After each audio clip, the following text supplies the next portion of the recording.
Popcorn Counter here at the Two Reel Cinema Club. I'm James Ruzicka. I'm Andres Lorente. And I am James Ruzicka. And I am Andres Lorente. I know what you're doing here. I like that. Yes. Now, you may have noticed, I don't know, I hope you've noticed, maybe, I don't know, maybe you haven't, but you may have noticed that I have brought a huge mirror to the Popcorn Counter this week. Proudly, I had to wedge it in between the counter and my stool. I was going to say, I recognize those two dudes. Yes.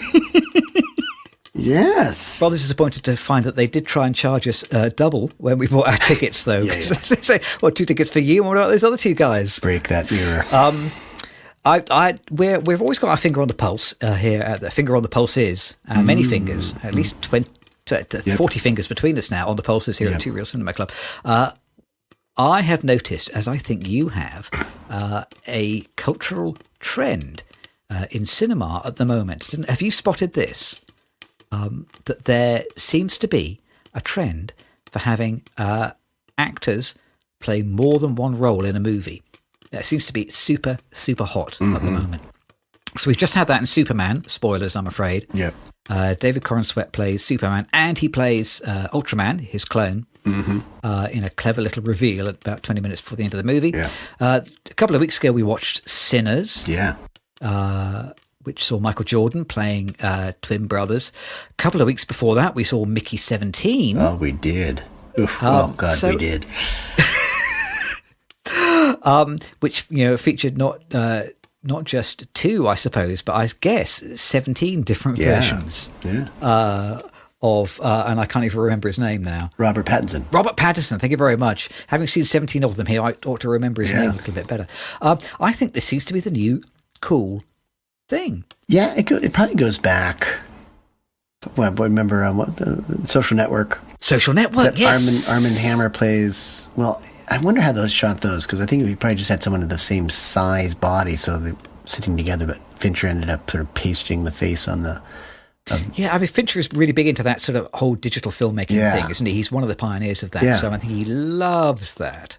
This is Armie Hammer before he started eating people, isn't it? I think so, or maybe it was the other Armie Hammer who was eating. That's how I would have deflected that whole controversy. It wasn't me. It was the other guy who Fincher created. The other guy who looks like me. Talked to Fincher. He's the one who hired that other guy. That would have been a good way to get around that.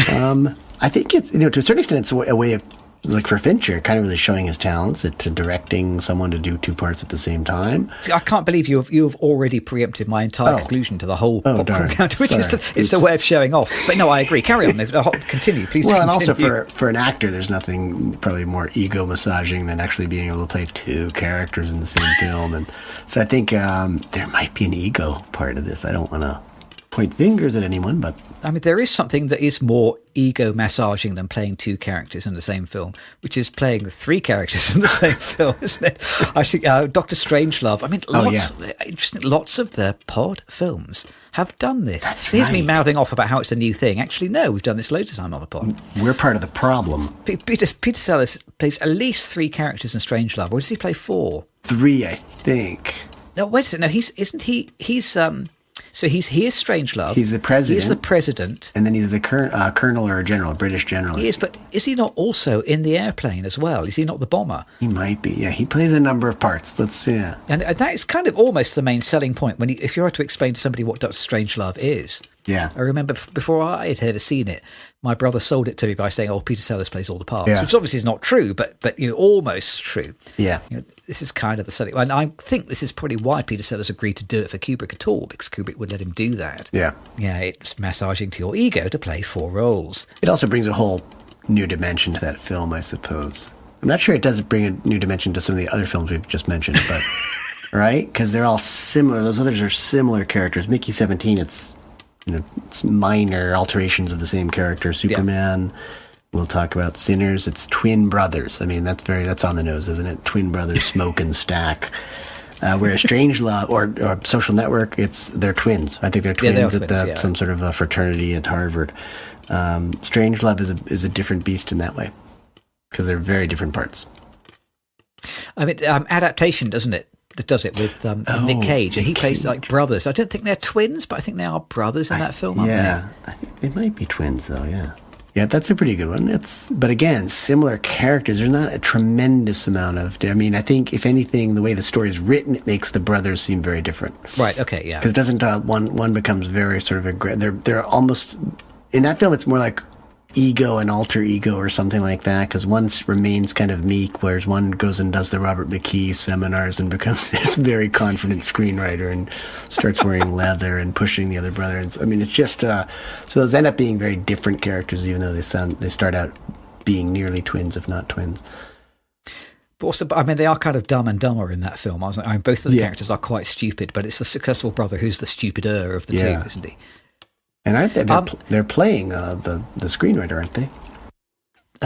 Yes, I don't think he's called. I don't think he's called Kaufman, though, is he? I will look it up while you make your next point, because I think you. Well, because my other point was that sometimes you get two actors playing, one actor playing two roles, and I at least, being the stupider half of the Two Real Cinema Club, don't realise until long after I've exited the film and had to look it up for the podcast. The best example being, I think was this earlier this year, I think, Saturday Night, where Nicholas Braun is in that film. So he plays Andy Kaufman and he plays Jim Henson. Yeah. And I did not realise until I looked it up on Wikipedia afterwards. And it's only after you've been told you realise, oh God, actually it was. I looked up the story. So Benny Safdie was, I think, going to play, Kaufman. Okay. And then had to drop out because it says scheduling conflicts on Wikipedia, which is like universal paraphrasing of either there was an argument or I didn't give enough money or I don't know what happened. But supposedly for scheduling conflicts, he dropped out. And so instead of finding a new actor, they just cast Nicholas Braun in it again. So he plays two roles and does it tremendously well. He's great, well enough for me not to notice. Here it says that Nicolas Cage is just listed as Charlie Kaufman in the credits. I think if I dive a little deeper, it might get a second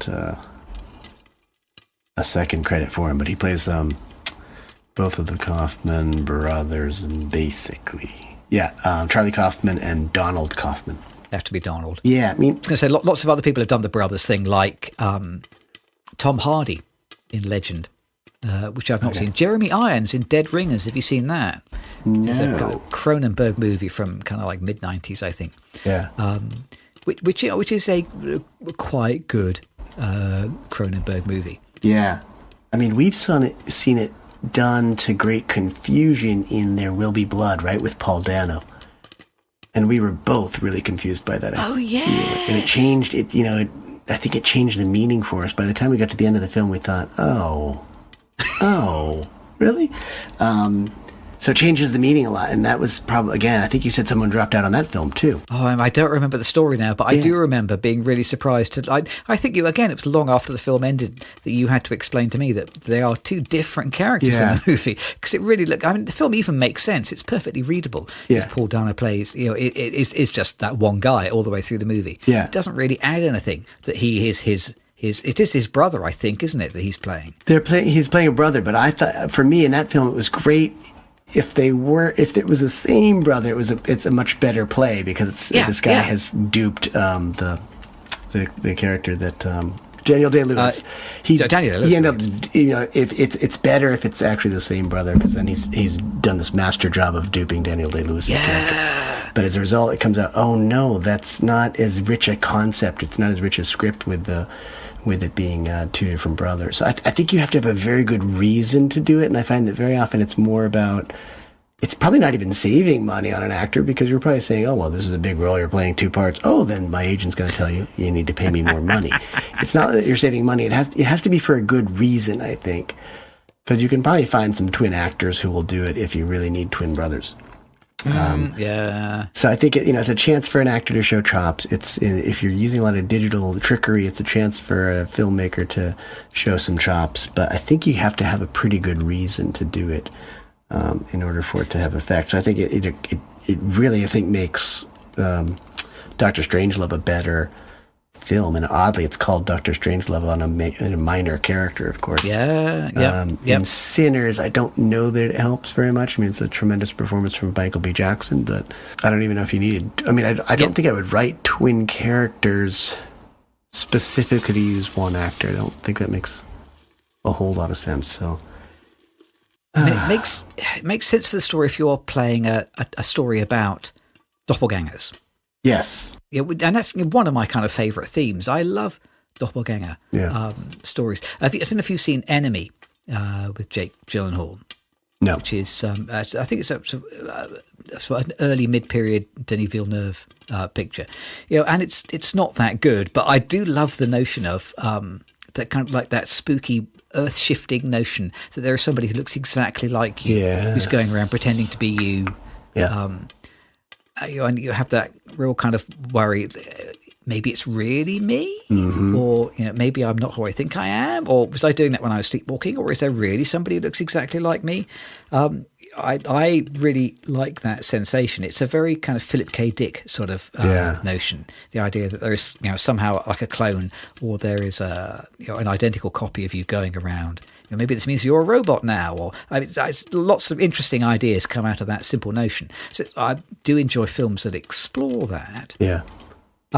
Sometimes you get the absolute opposite. Now, I don't know whether you've seen the Peter Greenaway film Z and Two Noughts. I have. Those are twins, aren't they? Or is that one actor? Until today, I always believed that those were two characters played by a single actor. It's kind of very clever because earlier on in the film they look very, very different, and then as the film goes on they start to look more and more similar, and by the end of the movie they are identical looking. And I always assumed that it was two characters played by one actor, and it's only today I found out that actually no, they're played by two real brothers. Yeah. Well, I was slightly disappointed. I was expecting myself to have been fooled a little bit more than I was. But it's a cute idea, and especially playing it that way around, starting out with two people who are made up to look different and gradually look more and more similar through the film. It gives it a very unsettling, curious atmosphere. Weird film, Z and Two Noughts. I have not seen it since it was first out in about 1985, I want to say. I don't know how it looks now. Maybe still just as peculiar. Looking back, it's amazing that Peter Greenaway was ever able to make those films because they look lavish and remarkable. Yeah. And who was giving him all this money to make these kind of crazy films? I'm not sure that any of them ever really made very much money. I want to take it back to, well, first of all, I love those Greenaway films. It's one of my guilty pleasures, I think. They're all just so lavish, so twisted. I don't know how well they hold up. All right. Yeah, like Drowning by Numbers, Z and Two Noughts, Draftman's Contract. There are a bunch of films there that I loved when I was in my early 20s. I'm afraid to go back and look at them now, but I think they're probably still pretty good.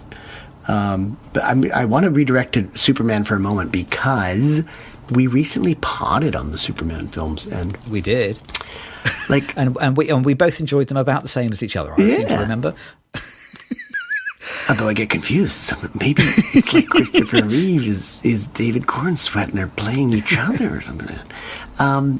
No, but I think, obviously because he's Clark Kent, you have to have the same actor do both parts, I guess, right? It'll be interesting to have a different actor do both parts. I wonder if that would subvert the whole point. It's like a nod to the audience, isn't it? That we watching in the cinema know it's the same person, but none of the characters on screen do. It's that classic dramatic irony, isn't it? That's where the pleasure comes from, I think. I guess I think what we said about that was that we thought Clark Kent and Superman have to be really different people and really different characters in terms of the story.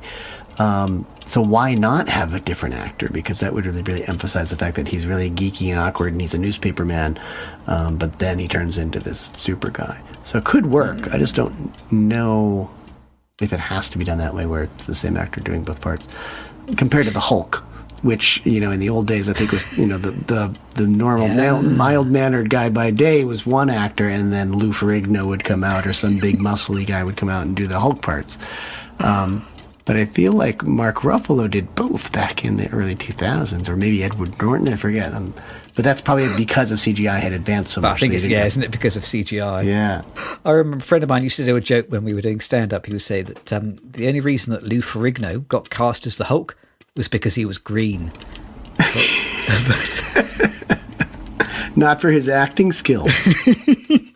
That does remind me a little bit of Captain America. I don't know whether you've seen that. I know how much you love these Marvel movies, so I expect you've watched Captain America many times. But if you have seen Captain America, then you know that for the first half hour or 45 minutes of the film, Captain America, Steve Rogers, is played by an entirely different actor, a very small man who's very, very slim with a very small body. And his face has just been replaced with Chris Evans's face. That's the first 45 minutes of the movie. And then about 45 minutes in, they put him into the scientific chamber that turns him into a super soldier. And after they flick the switch, they open the door, and out comes all of Chris Evans rather than just Chris Evans's face on the old body. And it's terrific little bit of digital trickery, because in that case, well, it is two actors playing a before and an after version, but his face seems to have been pretty flawlessly sewn onto his body in that film. So by the time you get to the 45-minute mark, you are completely used to seeing the small wimpy version of Chris Evans. So you're completely convinced, and it makes a great surprise when he comes out being incredibly buff after 30 seconds in the machine. So obviously, same character, played by the same actor, but kind of played by two different actors as well. Two actors playing one body. I'll tell you who is the king. I know you will probably know the answer to this, but you know who is the king of playing all of the characters, even more so than Peter Sellers. There is one actor close to our hearts, who plays every single character in a well-known animated film. Do you know who I'm talking about? Friend of the pod. Friend of the pod. Is he someone who we thank, or to whom we give thanks very often? Thanks, as always, to Tom Hanks, who plays all of the characters in the Polar Express. I was surprised when I read this that some of the characters in the Polar Express look a bit like Tom Hanks, but some do not. But he digitally plays all of them. Isn't there a boy though? Does he play that? I think, now I could be wrong. I think maybe he even plays the boy. I'm going to have to look that up now. This has been one of those podcasts where we really should have done a little bit more homework before. No. I love the research on the fly. Oh, well, you know what? I might have to eat my words here, because Tom Hanks is not the only actor credited in the movie. There are other people in it. But he does play multiple parts, I believe. He plays multiple people. So he does play the adult version of the hero. Okay. But he also plays the hero's father, the conductor, a hobo, an Ebenezer Scrooge puppet, Santa Claus. He plays lots and lots of different people in this film, but not everyone. Oh, well, I have been lied to. Well, you're more or less right, yeah. He's listed as what? 1, 2, 3, 4, 5, at least six characters. Yeah. That's nearly as many as. Have you seen Cloud Atlas? No, I do not. Have you read Cloud Atlas? No, not that I know of. The book a lot better than the film. The book by David Mitchell, and the book has this tremendously clever structure where it starts out being one story, I think, about some sort of 18th century explorers in a ship going to an island. Yeah. And then halfway through that story, I think the person on the ship discovers a book, and he starts reading the story inside the book, and then that becomes the next chapter. And every time you get a new chapter, you shift a further depth into like a nested series of books within books until you get to the 6th story, and that plays all the way through. And when you get to the 7th chapter, that takes up the story that you dropped in the 5th chapter. Ooh. And then the 8th chapter takes up the story of the 4th chapter, and the 9th of the 3rd. Oh my. It's self-conscious and very clever. Really works as a book. In the film, Tom Hanks plays the protagonist, more or less, of each of those stories, but in kind of sometimes fairly alarming makeup.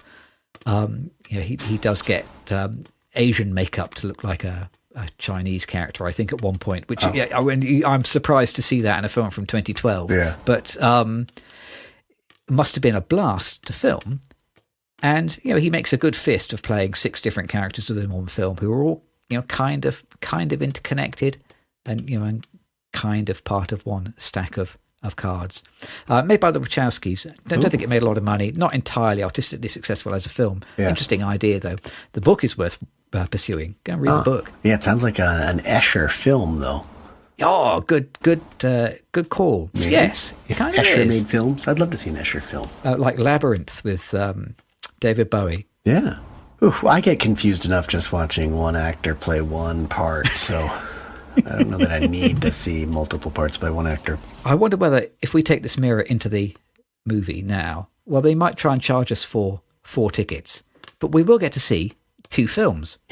Yeah. So I would say, actually, we have the last laugh here. It's good value, and it makes the theater look good because they've sold twice as many tickets to the film. So really, everyone is a winner. Winner. Chicken dinner. We say that. Do you say winner, that? Chicken dinner. You just have to help me carry this thing without breaking it. It's kind of, I know. Oh, with the fire laws again as well. 7 years bad luck. Just like me.